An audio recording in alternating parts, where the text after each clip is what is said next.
Despite Coyote's clear desire to stand on her own 2 feet, Paco needs to help her through the door into the seamstresses' union. Heads raised and the front room of the bar falls strangely silent. Paco stands by her side now, not speaking, his dark eyes flat with fury. Coyote presses a rag to her clawed-up face. She winces, but manages to keep control as she breathes in slow, deep breaths to manage the pain. Taking a closer look, you see her arm isn't much more than shreds of meat and broken bone held together by tendons and burned skin. It'll be a miracle if she still has it by the end of the night.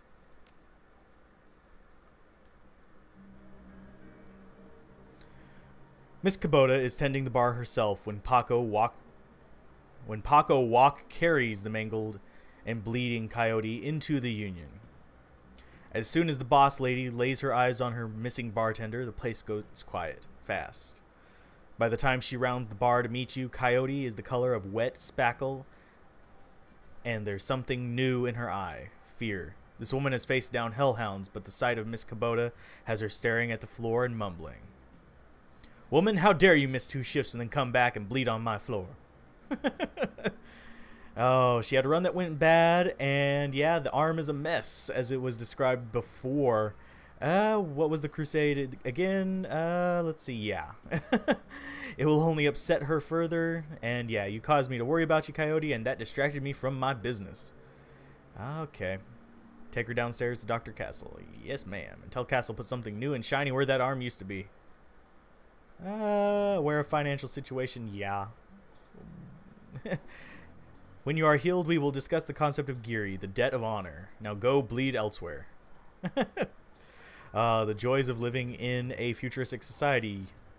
Let's see how much karma we got. Her blah blah blah blah. Her anger at Coyote's rashness slowly washes from her eyes and is replaced by tears. She sniffs, wipes them away, and inclines her head towards you. Domo arigato, Alzorath. That girl is precious to me. It's not often that we see acts like these in the Barrens. You have performed a great service for my little family, and I welcome you into my home. Consider it yours while your work keeps you here. But we both know that words are mere air. Beyond my thanks, I offer you this remuneration. Please take it as a show of respect. I am honored.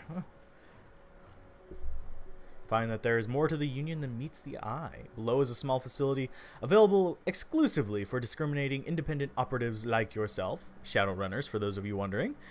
In it, you will find vendors selling the best gear the black market has to offer, a fully equipped cyberdock, and secure place to rest when the dreck hits the fans, as they say. Let's go ahead and let's just say, my, you are quite the entrepreneur. Let's see. Normally, I require percentage of the runner's income for the use of this facility, but as I said, you are family now. Consider it on the house. Thank goodness. I don't have much money. So to gain entrance, play GAFFC on the piano. Interesting. We can talk to her again. I don't think it really gives us anything else. You can just ask about Delilah. Coyote's Crusade. Yeah, she managed to escape that life. Cousin was not so lucky. How did you get involved in all this? Former runner. She doesn't look like a runner, but she probably was. Are any Johnsons and Fixers? Van Grass. Van Gross, maybe. Often stage side. Van Gross is often a receiver of found articles, but he occasionally has work. I'll be going now. Let's go ahead and... We're not going to go for Van Gross just yet. We'll go for him later, because we probably have something to deal with him. Let's go ahead and head this way. That's going to be Johnny Clean. I could talk to him real quick. Nothing really...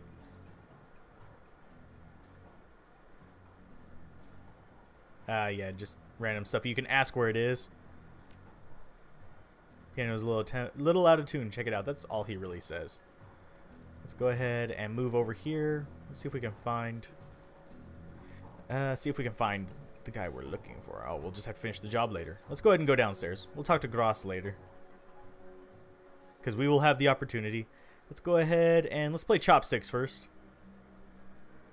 You're a natural. You should give up Shadowrun and become a touring pianist. Johnny does not look impressed. Yeah, let's go ahead and play the proper thing. As you slowly peck out the notes on the keyboard, They spark a faint memory of wonder, immediately forgotten as the entire piano slides to the left, revealing a hidden staircase. You descend the stairs into the Union safe house.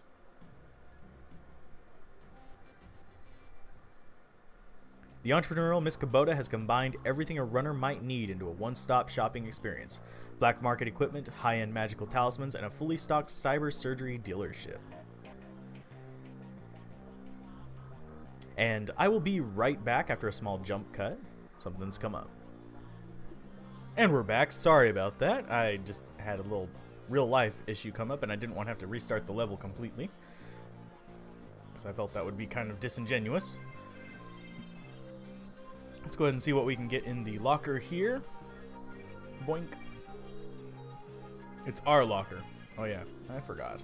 This is about as far as I've gotten into the game before the Let's Play, so this is going to be kind of a discovery from here on out. So it's going to be interesting, to say the least. Let's see what all we have. We don't really have anything extra in here. We're using the Flechetti Security 500. And I went ahead and spent some of my karma points. Let's go ahead and look at the character real quick. I got up in my stats so I could actually get some dodge in there, plus I raised my pistol ability up to the point where I can get basically free reloads, so I don't have to worry about reloading the pistol in longer battles, which is kind of nice. I may start speccing into a second weapon just because, but let's go ahead and talk to Dr. Sarah Castle. Wow, wonder if there's a reference there. Okay. Make it quick, I need to operate. Thanks for helping me out back there. Looked like you could use a hand. I'm not going to use that one because that's kind of a smart aleck response considering. Null Sheen, you should be okay now. Gonna take years to work off this debt. Okay, folks, I'm going to have to ask you to sit in the waiting area, watch some trivia. Oh, some trivid or something. This young lady and I have work to do.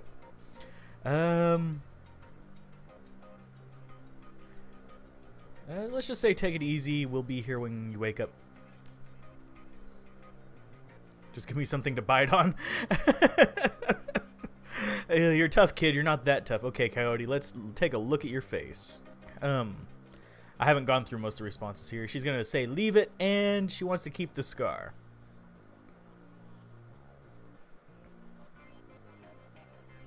Nighty-night. Then we just go ahead and fade to black, and we are into another area. And Coyote is there. Let's go ahead and talk to her first. Get some of that storyline out of the way. Coyote looks both better and worse than when you last saw her. All the gaping holes are plugged, and she's sporting a shiny new cyber arm, but now that adrenaline has worn off, it's clear she needs some rest. And she doesn't have bright red on her face now, it's just kind of a scar. Good morning. Thanks to the miracle of modern science combined with Doc Castle's magical healing powers, I'm almost as good as new. Better, really. Let's talk about Sam. What about him? Sam Zed, Holy Dreck Sam. Yeah, he was on a downward spiral for a while. Let's go ahead and go through most of the conversations. Here, you liked him. He made her laugh. No one else seemed to like Sam jokes, but she did. That's pretty. No accounting for taste. Not when he was sober. When he was chill and funny, I guess I knew him best of everyone here. Sorry he's gone. What do you remember about that night? Average night.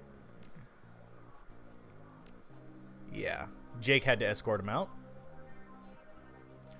She likes gingers. Woohoo! Anyway, Jake and Sam, gingers are the best, by the way. Just saying. Sam was tossing him back, but good.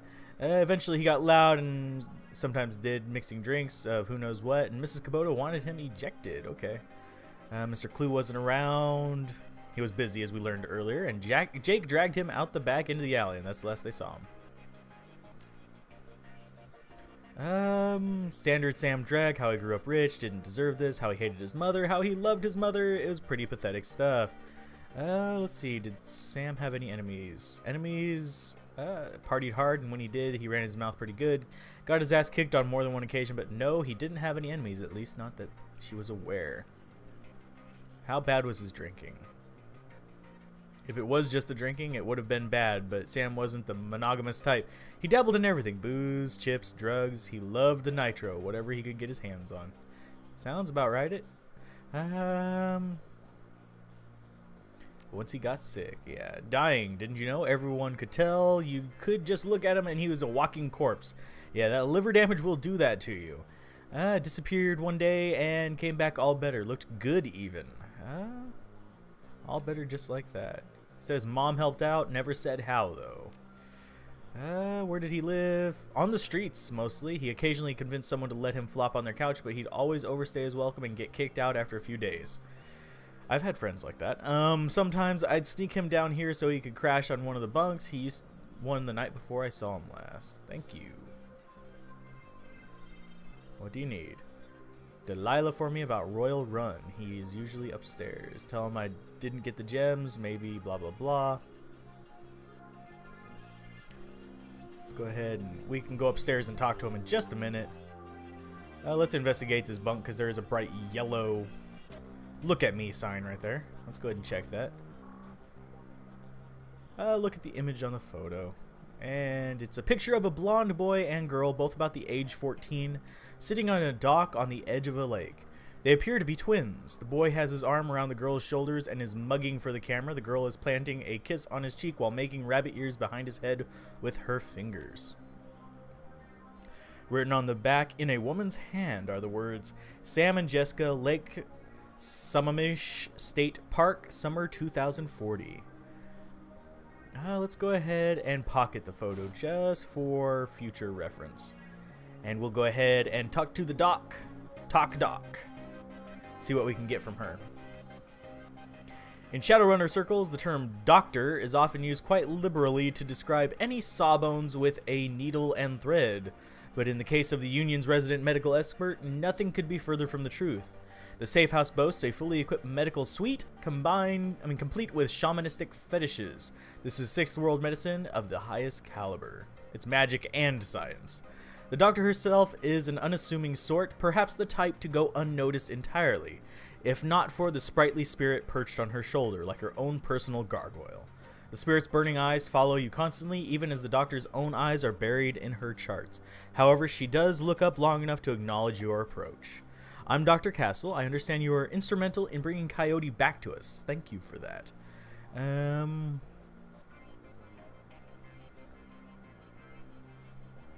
I suppose you were the one who patched her up. Impressive work. Thank you. It's a shame she won't let me repair her face, though. She notes you eyeballing the facilities. Well, me eyeballing the facilities. It's my character.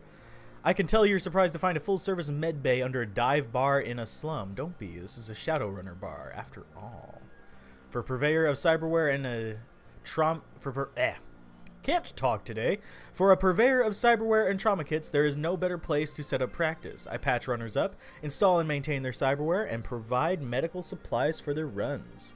I may not be as mobile as a dock wagon, but I'm the next best thing. For those of you wondering what dock wagon is, it's a mobile, it's basically an ambulance kind of thing. In other games, it's used to revive you, too. Should you die? Mwah. Let's see. Tell me more about... No, trauma kits, we don't really need. Because the only one we care about is our main character. If the main character dies, we lose. Don't have time to revive them. Let's go ahead and go, what cyberware do you have? We got eye replacements and cyber arms. Basic replacement limbs adds 6 hit points. Or we can go for the magnification eyes, which increase your chance to hit. We already have a data jack, so we're good there. We can't get the cyber legs because we just don't have the money. But it would give us 8 hit points and 1 quickness if we did. We've got, let's go ahead and scroll down a little bit. Bone lacing plastic, which adds 1 body, which is very useful. It's the biggest hit point boost of all of them. And you have dermal plating, which we might eventually get. Dermal plating gives you 2 armor, which is really good for a street samurai, but we're not exactly a street samurai. We're more of a decker. So we're going to go ahead and get the vision magnification effect. Now, we have essence in this game, which is basically how human you are. It allows you to, it affects your ability to use magic, basically. The more cyberware you have, the less capable you are of using magic, and that's just how it goes. So let's go ahead and get the vision. Boom.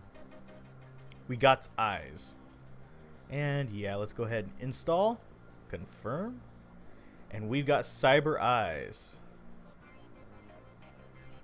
What's that on your shoulder? This little guy supports the healing rituals I perform on my patients after surgery, dramatically reducing recovery time. Not standard procedure, but results speak for themselves. And we're not going to bother asking for the shamanistic fetishes because we are not interested. We will get those on a different playthrough if we do it. Okay, Alzorath, I think is how you pronounce that, is, let's see. I'll read the description. Past the bar, the edges of the safe house become somewhat indistinct due to the magical haze surrounding a particular elf. The man seems only half of this realm, his mind wandering the far horizons of astral space while his body peddles his otherworldly wares. Good evening, young elf, and welcome to this humble home that we call the Union. I am Alzorath, half-dream. To ease your way through the sixth world, I offer you the best in magical foci, spells, and fetishes for the conjuring of spirits. Don't know why I had to read it that way, but I did. Another time, Alzorath. It's not really my thing. Let's go ahead and talk to Eric Mersman. With his little tusky face. Change your clothes, change your life, right? Not only will you look better, not that you look bad now or anything, but each one will help you keep on the right side of the ground. Show me what you have. Let's see if there's any improvements. We could get Alley Punk. I don't want to waste the last little bit of my money on that. We're good with what we've got. Got just some basic clothing there. We're using the black hat, so we have intelligence +1 from that. So, and we have a little bit of armor from it. Let's go ahead and talk to our Theodore Buster Gruberman. Is a well-groomed orc dressed with a precision that suggests the straight lines of a military officer's uniform. His hair is cropped short, high and tight, as they say, and the neatness this presents is only compromised by the uneven tusks protruding from his mouth. The only other defect in this picture of perfection is a man's cybernetic right arm, which is obvious enough to be noticeable, but not so obvious as to ruin the line of his suit. So he's half human, half machine. T.B. Gruberman. When he speaks, the orc's voice is soft and thoughtful, and he talks almost exclusively in numbers, calibers, ranges, rounds per second, arc of fire, razoring factor, tensile strength, and of course, price. Bunker Buster Gruberman at your service. Friends call me Buster. I also answer to Sergeant, Sir, and even Theodore on occasion. Anytime you're in the market for firearms, ammunition, or ordnance, I'm your man. Let's take a look at what he's got. We could use a better gun, and there is a Seska Black Scorpion. Most common gun in the shadows. Everyone owns at least one. It has an ammo cap increase, but since we have the auto reload, it's not really going to do much. The range is the same, so I'm not going to really bother buying that. Although I think I may want to buy probably another like rifle or something like that, something higher damage, or a shotgun. Let's go ahead and I think we might want to get a street sweeper. Now the Benelli has a higher ammo cap, but the street sweeper has a larger damage. So we'd probably be using that just in close range when that pops up. And it would be good for taking down some guys who are geared more towards melee. We could take frag grenades as well, but we don't really use those. Let's see. We already have med kits, drone repair kits, so we don't need because we're not using drones. So yeah, let's go ahead and get a street sweeper. Boom. See how much money we have left. Yeah. Gonna confirm that and use that as a second weapon. And nothing now, thanks. And down here we have the last of them, the tech guys. Now I could have saved some of my money from here, but let's go ahead and read what it says. Every inch of the tech alcove is covered in a chaotic patchwork quilt of circuit boards, chips, wires, displays, and a million other things that you can't identify. In the eye of this techno-bit storm stands a dwarf, immaculately dressed and supremely calm. His name is David Fry, possibly from Fry's Electronics. I know that look. Don't let the size of the shop fool you. I can get any Matrix hardware or software that exists, and if it doesn't exist, well, then I can get it made for you. Any questions I can answer? Anything gear you need? Let's go ahead and see what he has for sale. We're not going to look through all of his options because, yeah. Let's see. Yeah, we can go ahead and upgrade our deck. Now, we could buy skills, but yeah, it only holds, the Sony only holds 3. Of course, we could save our money and just buy it later whenever we have higher decking skill. Actually, let's go ahead and do that. Let's go ahead and you get some abilities instead. Let's go through programs. And let's grab...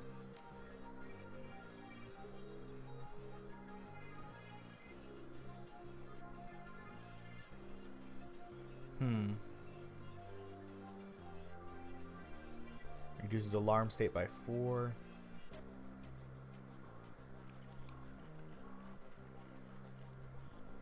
Well, let's just leave that alone for now. I'll look at it off screen. I haven't looked through all the cyber systems on it.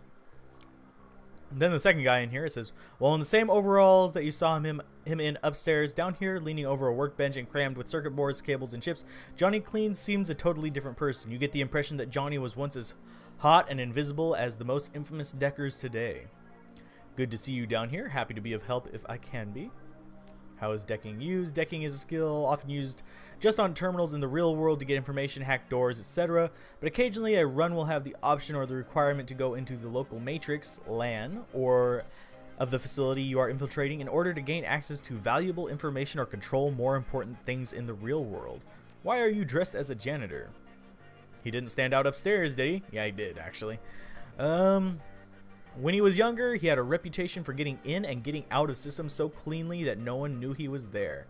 Half the Matrix runs that earned me my rep were made possible because I was able to get inside the facility posing as a janitor.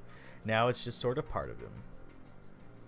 Were you part of Echo Mirage? And yeah, best to drop the subject. We'll get other stuff later. Let's see, we've already talked to everyone. So the only thing left to do is to go upstairs and complete this job for her. Bink.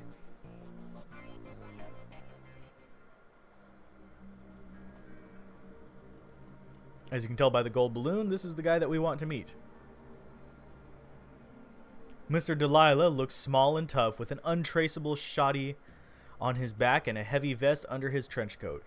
He's got the air of someone who gets things done and occasionally does them himself. He might be an ex-runner or one of those rare ones smart enough to move over to management when he felt his reflexes slowing down. If your abilities slow down, yeah, you kind of got to. Let's go ahead and tell him we have business to discuss. Now let's go ahead and ask him if he's ever heard of someone named Coyote. At the mention of Coyote, he finally gives his full attention. Coyote is late and my client is getting anxious. Where is she? Let's go ahead and say she's getting stitched up.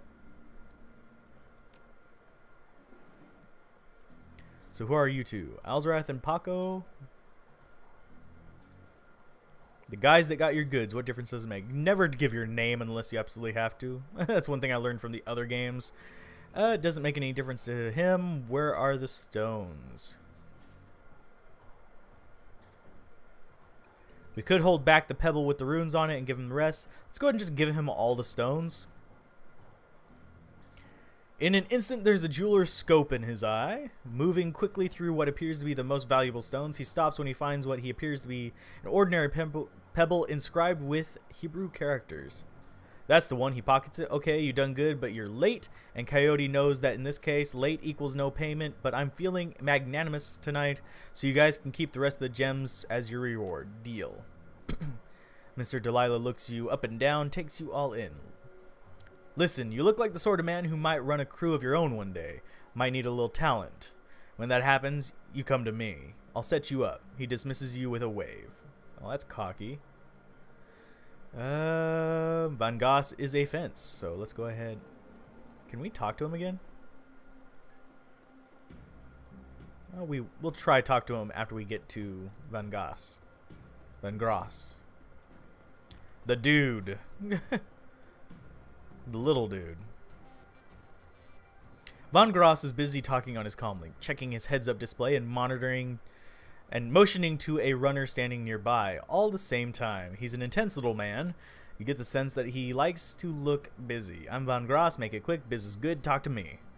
Charisma 3, I can see you're a busy man. He nods his head, that's right, and so I wouldn't bother you if I hadn't come into the possession of these rare stones. Rare stones, huh? Ah. I wish I had more charisma.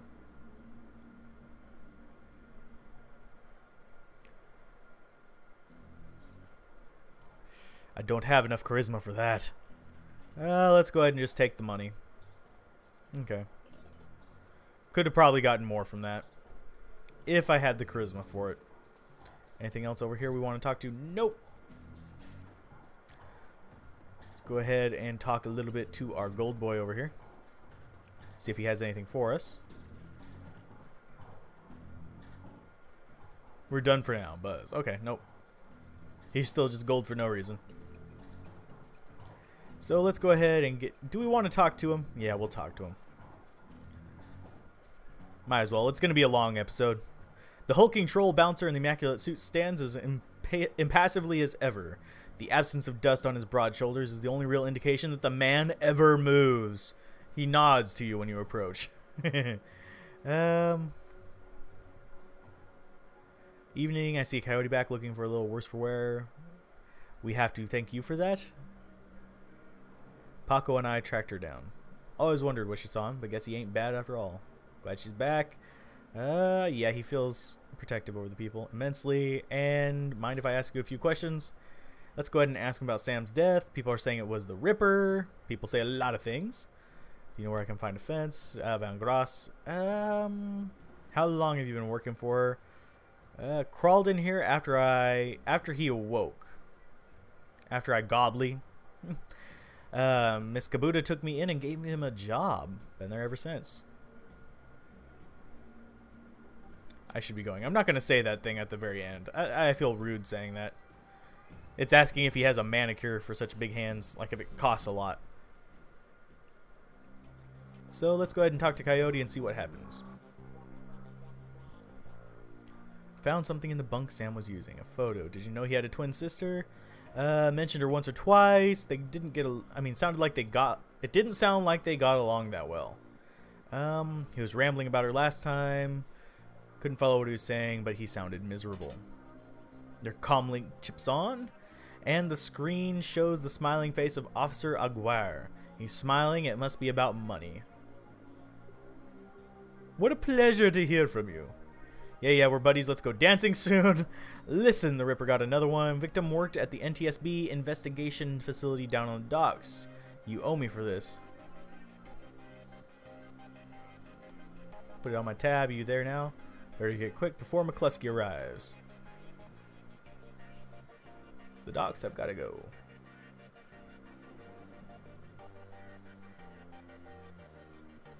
And she's going to look for Sam's sister while we head down to the docks.